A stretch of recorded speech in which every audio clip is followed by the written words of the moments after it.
जय करम बाबा जय करम बाबा जय चित्रंजन बाबा जय चित्रंजन बाबा जय चित्रंजन बाबा जय चित्रंजन बाबा जय करम बाबा जय करम बाबा जय चित्रंजन बाबा जय चित्रंजन बाबा जय चित्रंजन बाबा जय चित्रंजन बाबा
पूजा करें।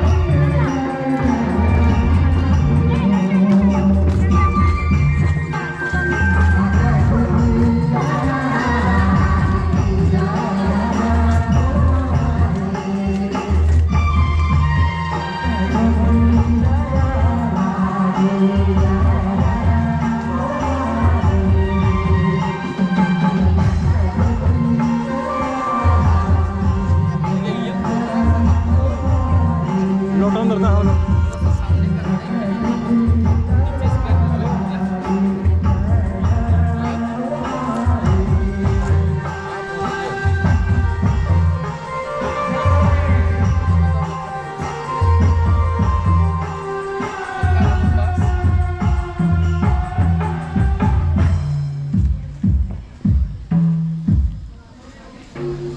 लोटो लाने पारा सत्य मैंने अभी आज के हमारे मुख्य अतिथि महोदय पारा सरकार धर्म दादा आदरणीय जगदेव राव जी हमारे मंच पर आ गए हैं। अभी हम लोग जितने भी दूर दराज आए हैं ग्रुप में वो लोग अपना अपना प्रोग्राम के लिए नाम दर्ज कराएंगे और आगे की कार्यक्रम अभी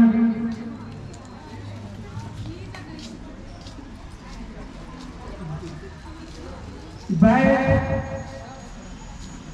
जो भी समिति के सदस्य हैं बैठ लगाने के लिए शुरू हो जाए।